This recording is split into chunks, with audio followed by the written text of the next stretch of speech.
So thank you very much, everybody, for being here. This is a long and complicated web and story, but it all goes back to the DOJ and Kamala and Sleepy Joe and all the rest of them. We have a whole rigged election system. Nobody's ever seen anything like what's happening. Now I understand. Yesterday they're bringing up Russia again, that they've done for years. Never found anything. But they should be looking at China, Iran, and lots of other places. I haven't spoken to anybody from Russia in years. They know that, but it's a scam.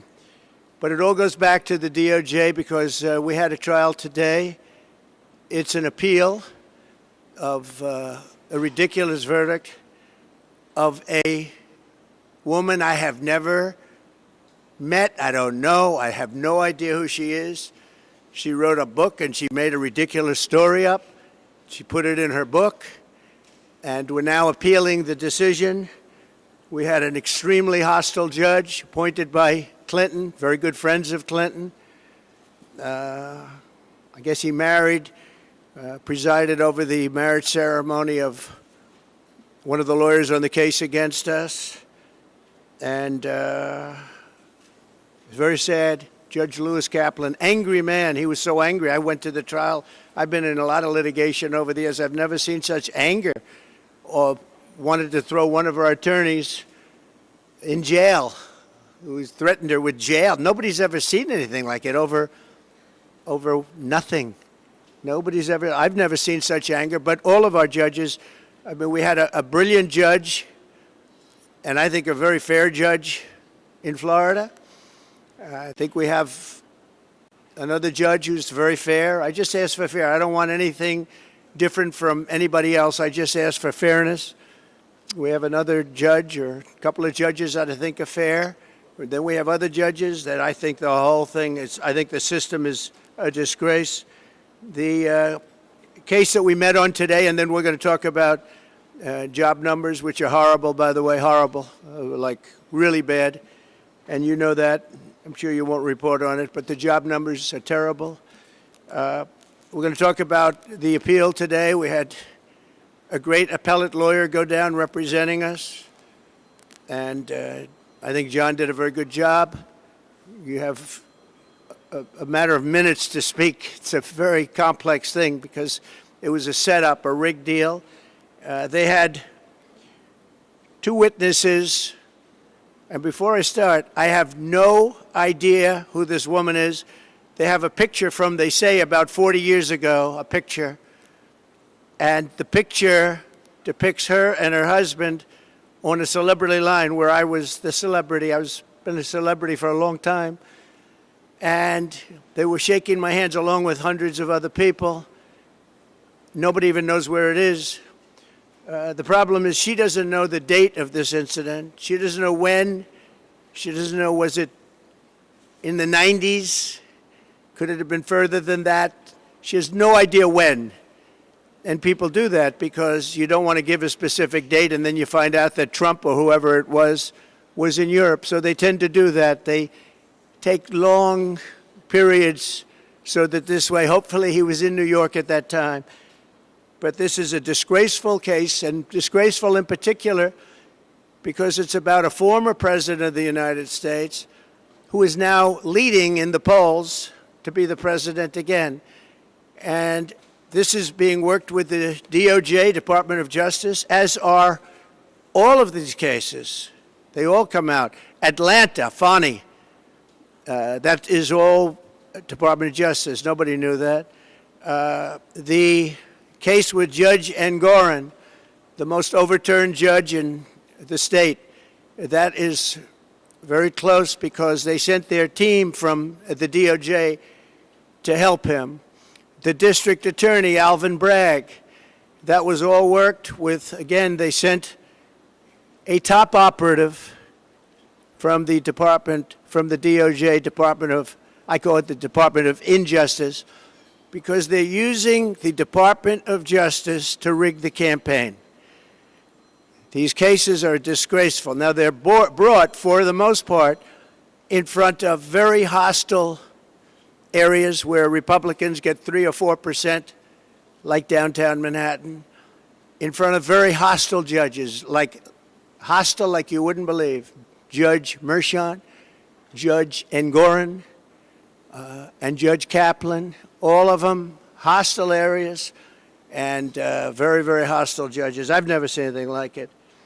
And very bad thing in this case, New York, very bad thing for New York. Businesses won't come to New York because of what took place with Judge Engoron, I can tell you that, and probably the rest of them also. But this case involved a woman who wrote a book, and I guess she said something in the book. That's when I first heard about it. I first heard about it in the White House. And, of course, I denied the story because it's not true. I have no idea who the woman is, and I never met her. Now, I don't know about a picture that was taken 40 years ago with her husband on a celebrity line, so I don't think that counts. But as far as I know, I never met her. I never touched her. I would have had no interest in meeting her in any way, shape, or form. Her husband was a news anchor, actually, John Johnson, a very nice guy. She called him horrible things. We weren't allowed to say that in the trial. She said horrible things about him. I guess they're since divorced.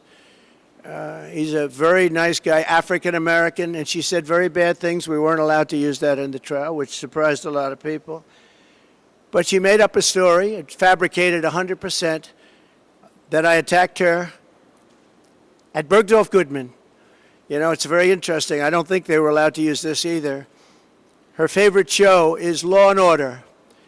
And there's a almost exact story as her story in Law and Order about being attacked in the dressing room of a department store. I don't know if they used the name of the store.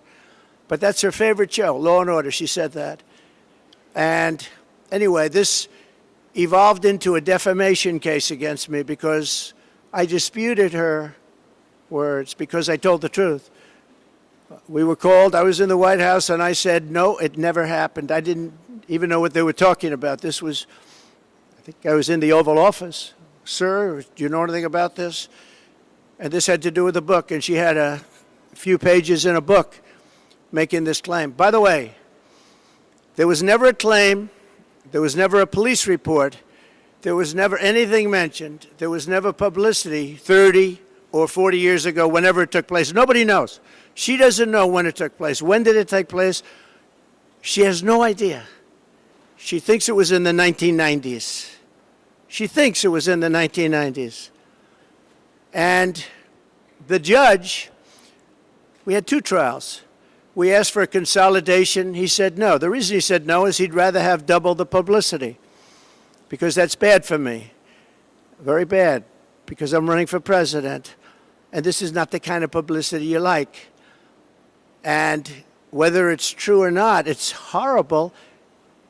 And in this case, it's so false. It's a made-up, fabricated story by somebody, I think initially just looking to promote a book. And when they called me, I denied the story. I got sued essentially for defamation because I'm denying a story where I'm right. I should be suing her for defamation. So that's where it is. Now, there were 2 witnesses. One is a woman who's followed me for years. She said in 1979, I was in an airplane with her, commercial flight, and we became very intimate. I just sat down. I think I had the book, The Art of the Deal. I was famous then, too. I've been famous for a long time. And we're sitting in first class, according to her. Never happened, by the way. Totally made up story. She's a Clinton person, too, by the way, big Clinton person. She made up the story. And so many years ago, and I think it would be 1979, one of my many people behind me could correct it, but I think she said 1979, that's a long time ago. And I sat down. I believe I had some pretty big success then, and I was being talked about a lot. Maybe The Art of the Deal was out, sometime after that, I'm not sure. But I was well known. And passengers are coming into the plane. And she said, I was making out with her And then after 15 minutes, and then she changed her story a couple of times, maybe it was quicker, that I grabbed her at a certain part, and that was when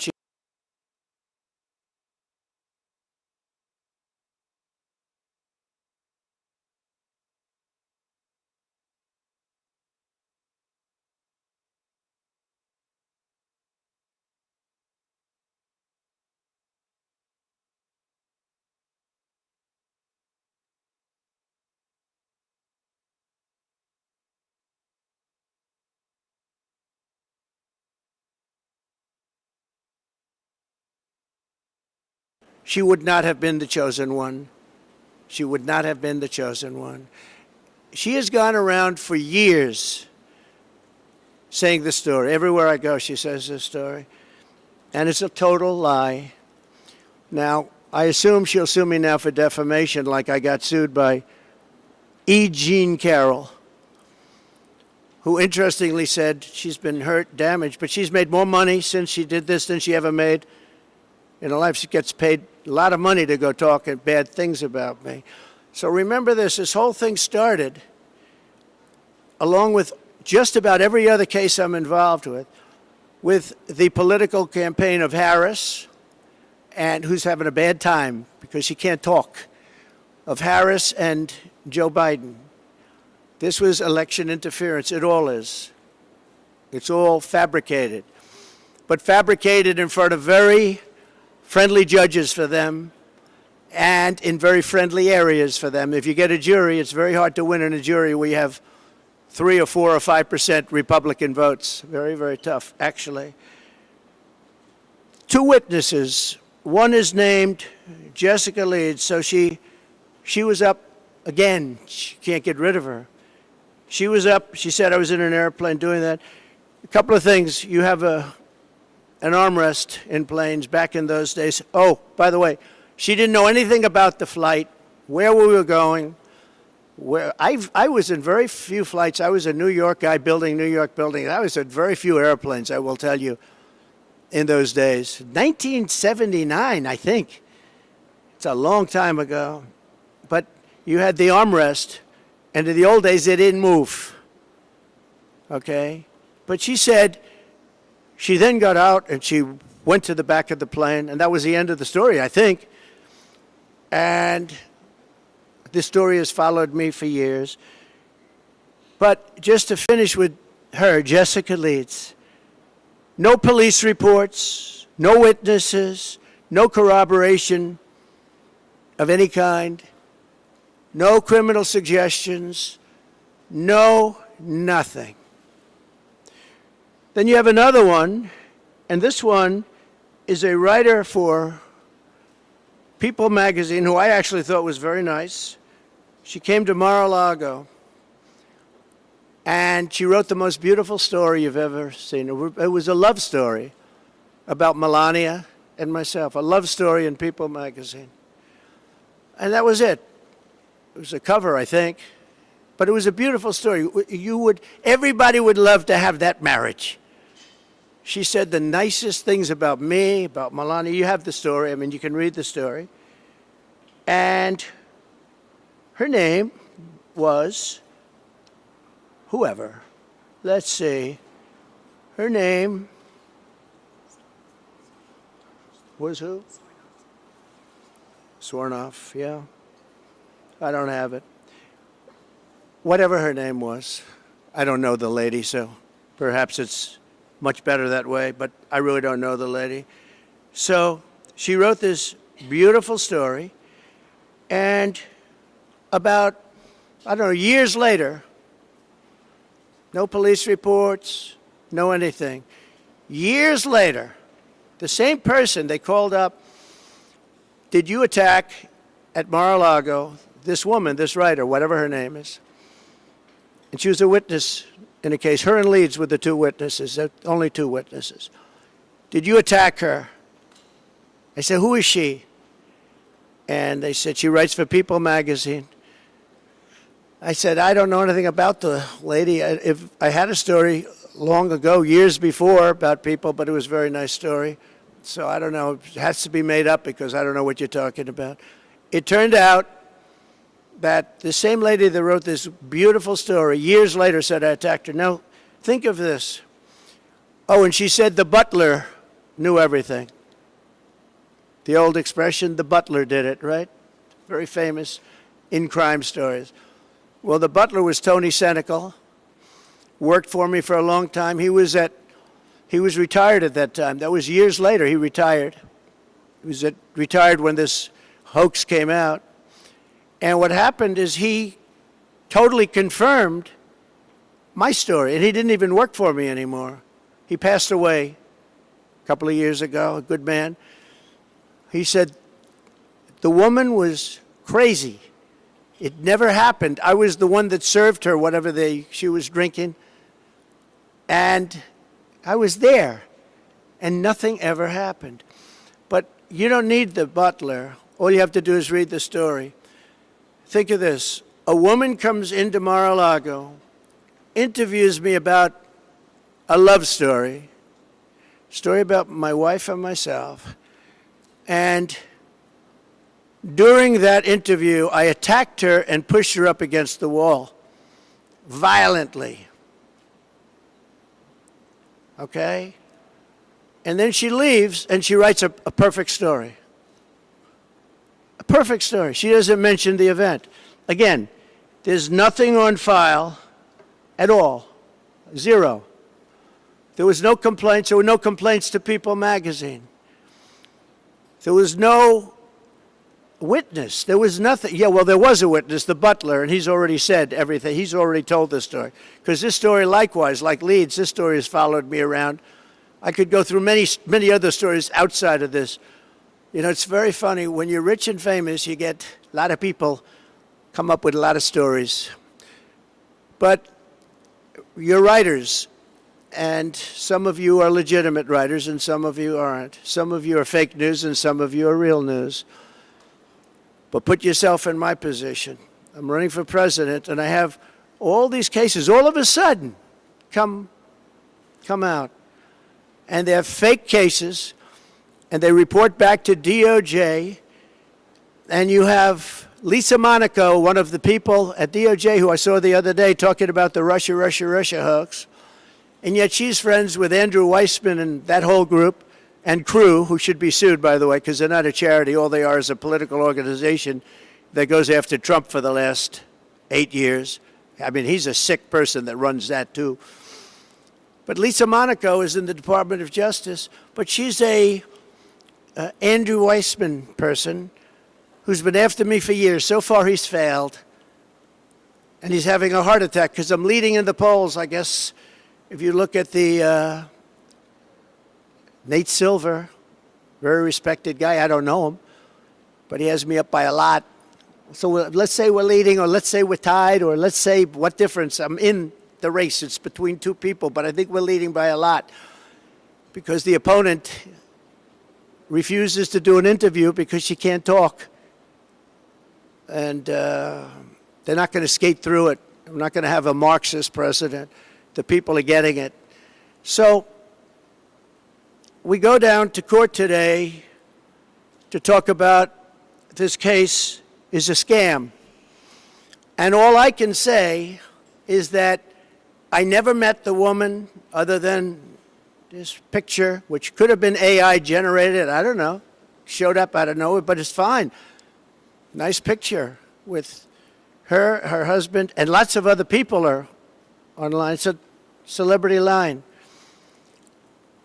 But never met her, never touched her, never had anything to do with her. The other thing is I was very famous then. If I would have walked into Bergdorf Goodman, the department store that she said, everybody would have said, oh, there's Trump. And it would have been, at that time, on page 6. Page 6 was the equivalent of today's internet. And it would have been a big story if I would have walked into that store, gone into a dressing room, and supposedly, you know what, to her. Never happened. Never happened. Total phony story. And I feel sad that I have to come up here and explain it. I have all this legal talent, but legal talent cannot overcome rigged judges. They can't overcome a 4% Republican area. And I'm disappointed in my legal talent, I'll be honest with you. They're good. They're good people. They're talented people. Today at the trial, they didn't mention the dress. So the Monica Lewinsky type dress was a big part of the trial, big part of the trial. I said, why didn't you mention that? And I heard there was a dress involved. And I wasn't frightened at all because I did nothing with her. Never touched this woman, saw this woman, had no idea who she was. But they have a dress, sir. I said, so what? Well, sir, it's very sir.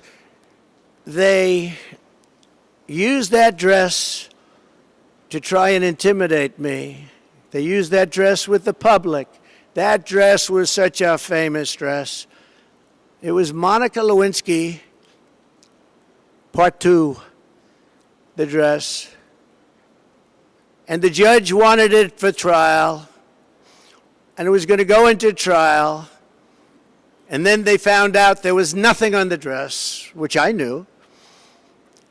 And then the judge wouldn't allow it to be used. So they used it as a cudgel. They used it as a hammer over my head.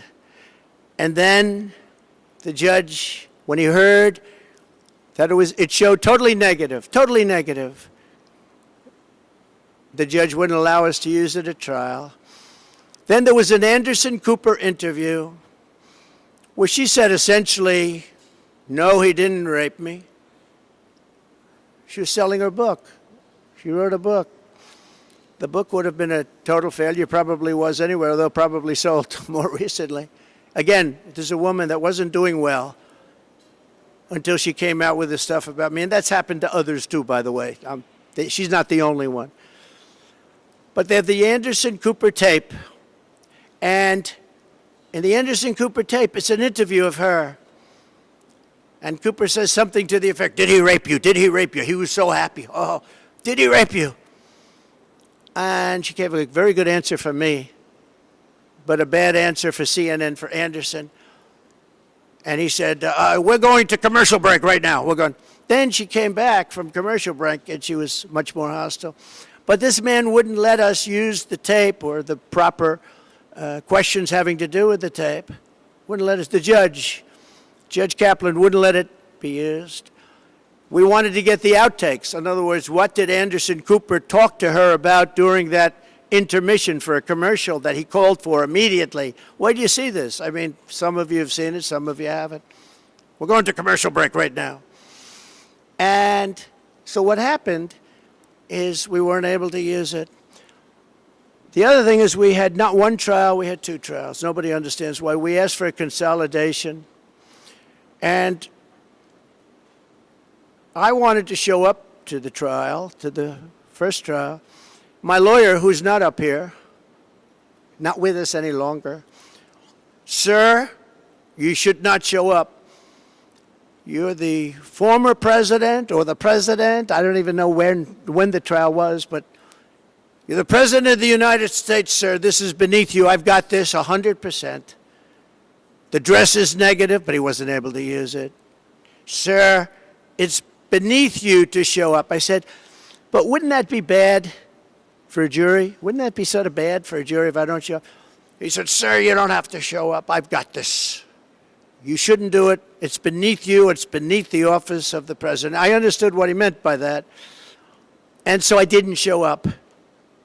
And I was found guilty of something that I didn't do with a woman that I have never seen, touched, or in any way was involved with, nor would I want to be. I would not want to be. My people say, please don't say that. I would not want to be involved with her. And that's where we are. So we're appealing it, and people would say it's not a friendly panel based on the appointments, but you'll look that up yourself. But I hope they understand this is the office of the President of the United States, and there has to be fairness shown. Our court system is looking so bad. If you're a Democrat, these are all Democrat-appointed people. Biden, Clinton, I think others, 3 people. They seem very good today, and I mean, they seem absolutely fine, but I've read and I've heard it's not a friendly panel, but I wasn't surprised because I don't get friendly panels. I don't get friendly panels. But where we've had fair judges, where we've had brilliant judges, frankly, I don't know the judge in Florida, Judge Cannon, don't know her at all. But I think she's a brilliant woman. I think she handled a scam. It's a scam case. That's the documents case. That's the case where Biden, who had 10 times more documents, took all this stuff for years, 50 years, and he was exonerated. Of course, they said he was incompetent, so he wasn't fit. So he was exonerated based on that. But me, I don't get exonerated so easily. And I had a thing called the Presidential Records Act, which exonerates me. But we won that trial, and the other side plays the ref. Crew and Weissman and all these people. And again, Lisa Monaco should not be involved in this because she's been after Trump for years, and now she's like the second person at the DOJ. But she's with all these people. And they're playing the ref, and they say terrible things about judges. They do it with the Supreme Court justices because they think they're going to intimidate them. I think it should be illegal.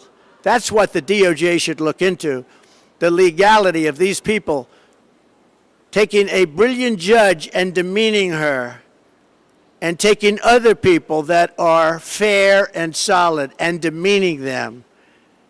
It's called playing the ref.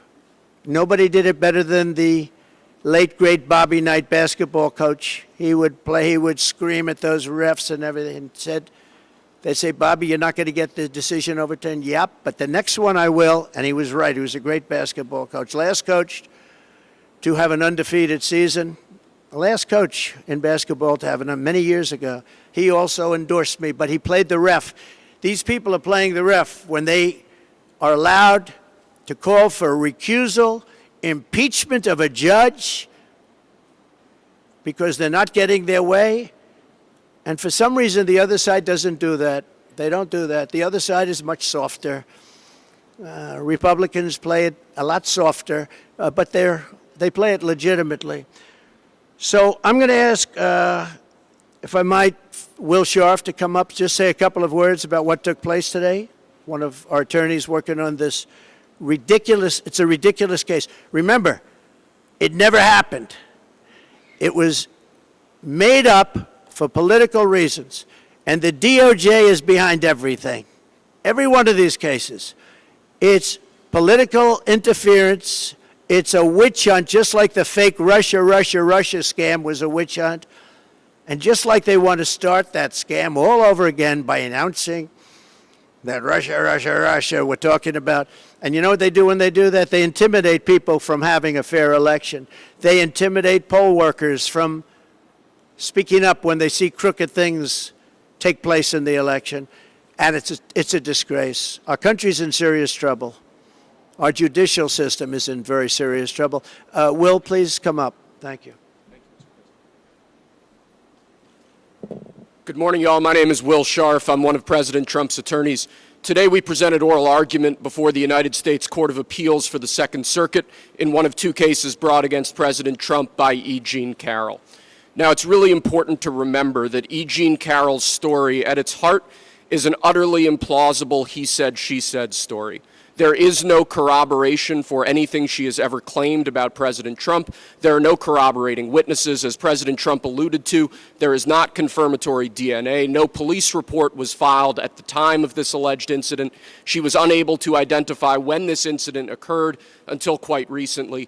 No surveillance evidence or witnesses have ever been found or come forward confirming any aspect of E. Jean Carroll's story. In light of that, in light of the utter implausibility of the story that E. Jean Carroll was attempting to sell to the jury in this case, her attorneys introduced evidence that should have never seen the inside of a courtroom. Utterly insane efforts to introduce propensity witnesses, Jessica Leeds and Natasha Stoynoff, most notably, in an unfair and improper effort to buttress E. Jean Carroll's failed attempt to assault President Trump. Jessica Leeds' story is instructive here. This is a woman who claims that in the middle of a crowded airliner in 1979, President Trump assaulted her. Leeds has never been able to identify where this plane departed from, where it went to, the date of the flight in question, making our efforts to disprove her testimony extremely difficult. Under the federal rules of evidence, this story should have never been allowed to be presented to the jury in this case. The same is true of Natasha Stoynoff's story, which again lacks any indicia of reliability, any sort of credibility, any sort of confirmatory testimony from other witnesses, or anything else that would make you believe that this actually happened. So on the one hand, you have a judge who allowed in this improper propensity evidence that should not have been allowed in. In our view, that polluted the jury's deliberations in this case. That presented a story to the jury of a series of a pattern of conduct that the jury should not have been considering.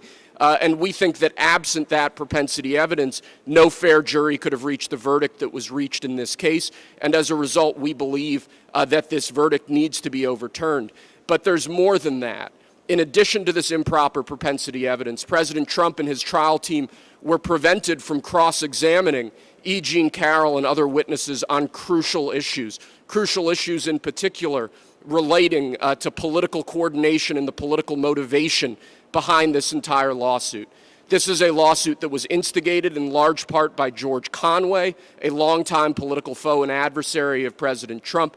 This is a lawsuit that was funded by Reid Hoffman, a key political ally of the Biden-Harris administration and a major Democrat donor. We were limited in the evidence we were allowed to present at trial about these crucial facts. We were prevented from cross-examining E. Jean Carroll on aspects of that dynamic that underlies this entire lawsuit. And that, too, unfairly corrupted the jury's deliberations in this case and requires reversal of the jury verdict. I think this political coordination point is particularly important, though. It's important to emphasize, because what we have seen in the last few years is a weaponization by the Biden administration and by their political allies of our legal system and of our courts to unlawfully, unconstitutionally interfere with President Trump's core First Amendment right to run for president. That is a right guaranteed to him by the Constitution. That is the right that his political opponents are attempting to strip away from him. We have seen this in case after case after case where unfair political motives have underlay what should be serious legal proceedings. And I think when you look at this situation in toto, when you look at what the left, when you look at what the Biden-Harris administration is attempting to do to President Trump, this is insane. This is an absolute abuse of our legal system. It's an absolute abuse of the rule of law. It should be deeply offensive, not just to political supporters of President Trump, but to each and every American. With respect to today's appeal, we are hopeful that the Second Circuit understands what's at stake here. We are hopeful that the Second Circuit understands what occurred during this trial, which was an improper use of evidence to buttress E. Jean Carroll's entirely meritless claims on the one hand, and an improper exclusion of evidence that would have informed the jury about the true motivation behind this lawsuit and that we believe would have resulted in a very different verdict. Thank you.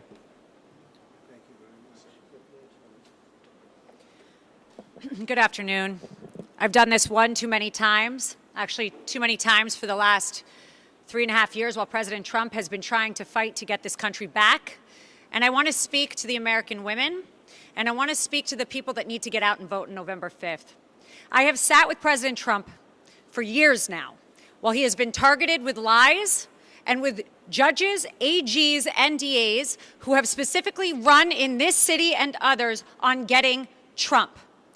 The Trump administration will fix this problem. We will stop Kamala Harris's regime, because she was there, let's not forget that, and she still is, of using officials from the White House, putting them in DA's offices, in AG's offices, and attacking your political opponent. And this country deserves better than this. We do. We should not be sitting here at a press conference talking about this.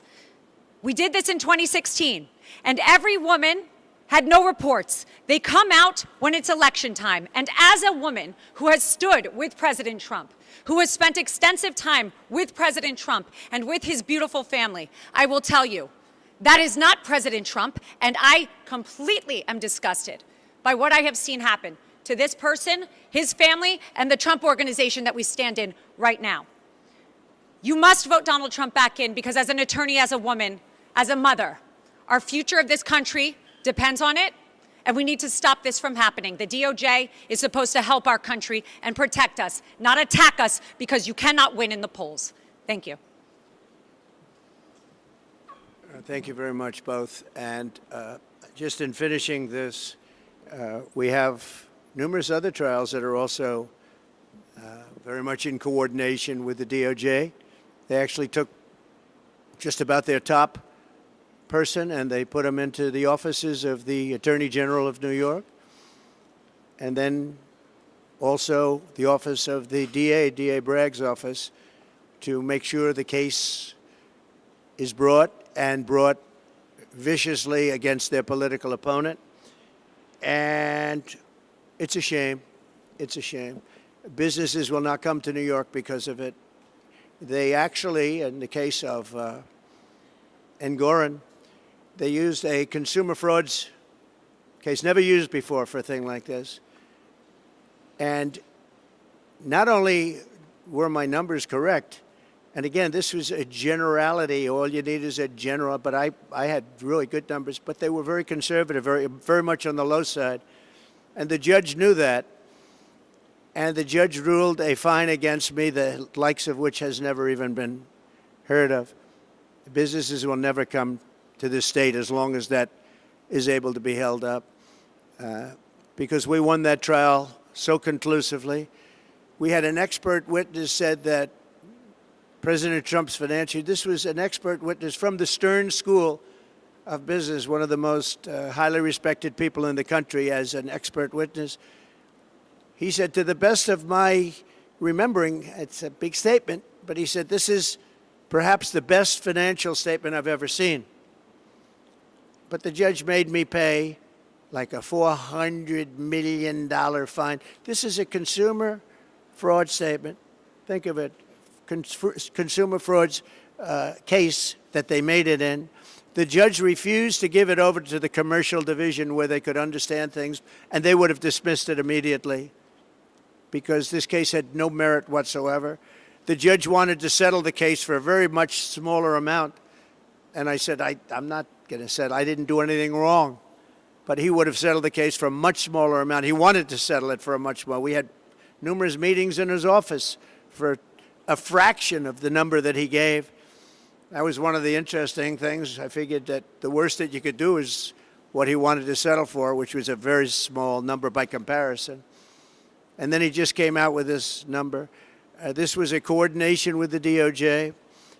And the other case that you know about and you've been hearing about, which is same kind of a thing, also in coordination, is the Bragg case. And they actually wanted to put them together in New York. They wanted to put the DA case together with the Attorney General case, but they both wanted credit. They couldn't understand, they both wanted credit, so they had their own cases. And it's very corrupt in New York, and very, very corrupt. It's a very corrupt place and doing very badly. But when people see what happened, and when they see, I've had so many calls from business people saying, this is just terrible. Today, there was a story about somebody in Southern District who's highly respected, knocking the hell out of both of those cases, say it's an embarrassment they were allowed to be brought. And I'm going to write out a list of things from Alan Dershowitz, Andrew McCarthy, Greg Jarrett, some of the greatest people, all legal scholars, great people, Jonathan Turley, like 10 highly respected, the most highly respected people that quote Calabrese, Judge Calabrese, that quote on cases, and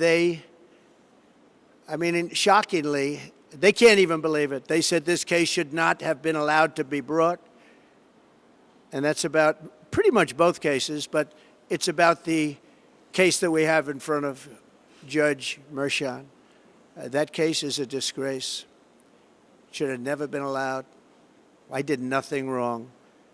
And he took a non-existent, expired, long expired by the statute of limitations, misdemeanor. He made it into 34 or something more than that counts of felony. Nobody can even believe it. Over nothing. And if you look at that case, he wouldn't allow it. That whole thing was done by an attorney. I had nothing to do with it. That was done by an attorney, a sleazebag named Michael Cohen. And he did the whole thing, and you're allowed to have reliance on attorney. It's called reliance on attorney. You have a reliance on attorney. Attorney's allowed to do things. And all it was is a non-disclosure agreement with somebody that said nothing happened, by the way. I might add that. If you don't mind, I'll add that. We have a statement, nothing happened. And he got a non-disclosure agreement. He did it on his own, and this judge refused to allow us to use that as a defense, the attorney-client defense, which is very standard. Other people have never heard that you're not allowed to use it. But he's the one that did it because I was running for president and running the country. He's the one that did it. So all of these cases are a disgrace. But the case that we had today downtown, I wish we could have mentioned the dress. Again, got the idea from Monica Lewinsky, but it was negative, wasn't allowed to be used. I wish we could have mentioned many of the other things, and I certainly wish we could have gone to CNN and got the outtakes, what's called the outtakes. What did Anderson Cooper tell her during the commercial? I'd love to find that out. So that's where we are. We have a very corrupt system of laws, but in that system we have some very good judges also, and I think in the end the good judges will prevail. And I hope Democrat-appointed judges can see a scam like this where somebody just makes up a story, probably out of case, and he refused to do so. He wanted 2 cases. So 2 cases, 2 sets of lawyers, 2 everything. It's really, really very disgraceful. Let me talk about job numbers because, as you know, they just came out, and they're a basic disaster. They are really bad. You had numbers that are shocking. Native-born Americans, we lost 1.3 million jobs, while foreign-born Americans were able to take all of those jobs. So foreigners coming in illegally, largely illegally, into our country, took the jobs of native-born Americans. And I've been telling you that's what's going to happen. Because we have millions and millions of people pouring into our country, many from prisons and jails and mental institutions and insane asylums. Traffickers, human traffickers, women traffickers, sex traffickers, which, by the way, that's the kind of thing that people should be looking at because it's horrible. And it's turning out that migrant crime is far worse than any crime that we've ever experienced. If you look at Aurora, Colorado, they're taking over the place. They took over buildings, and this is just the beginning. You haven't seen anything yet. You haven't seen any. They've allowed well over 20 million people, in my opinion. Other people say, well, it's only 13. No, it's much more than 20. I think it's much more than 20. Our country is being invaded because of incompetent people like Kamala that doesn't want to do one interview. She does one softball interview with CNN. Couldn't have been nicer. Dana Bash, you know what? I gained respect for Dana Bash and for Jake Tapper, because in my interview with Sleepy Joe, I thought they were very fair, actually. I was surprised. They were very fair. I'm going into very hostile territory shortly on a debate with ABC, George Slopadopoulos and that group. And ABC, I think, is the worst of everybody. I think they're the worst. They're the nastiest. They're as bad as you can be. They're worse than NBC, which is saying a lot. And We have something coming. And the reason I'm doing it is because that's the only one that she would do it with, because her best friend is the head of ABC or ABC News, and her husband's best friend is married to that one. So, and Donna Brazile is there. You remember the famous Donna Brazile? She gave Hillary Clinton the questions. You remember that? That was a little embarrassing. She got fired, I assume, for that. But now she's working at ABC. So I said, I'll do it anyway, because even if she knows the answers and knows the questions, I don't think she'll be very good. And this is not what our country wants. And I feel I have an obligation to do it. And she'd never stand up here like this and give a news conference and speak about what's happening with the weaponization of our justice system. This is the weaponization of justice at a level that nobody's ever seen in this country before. We've never seen it. You see it in third world countries, you see it in banana republics, but you don't see it in the United States of America, and it's a very sad thing. And I think I'm doing a great service by having gone through it and revealing it, because, you know, it came out with an indictment from the district attorney, which, again, just revealed today, and I hope you're going to do a story because it's a big story. The Southern District of New York was, and this is a very highly respected group of people. He said it was a disgrace that that case was brought. It was a disgrace that the case was brought in front of Mershon. The case is a disgrace. Should have never been brought. Should have never been brought. And the case in front of Judge Engoron, just in terms of the case itself, we had 4 or 5 overturns in the appellate division. I only hope the appellate division, for the good of New York, otherwise you just say, God save the state.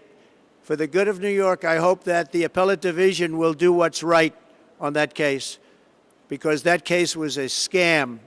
But every single one of these cases that I'm mentioning, they're all hoaxes and scams.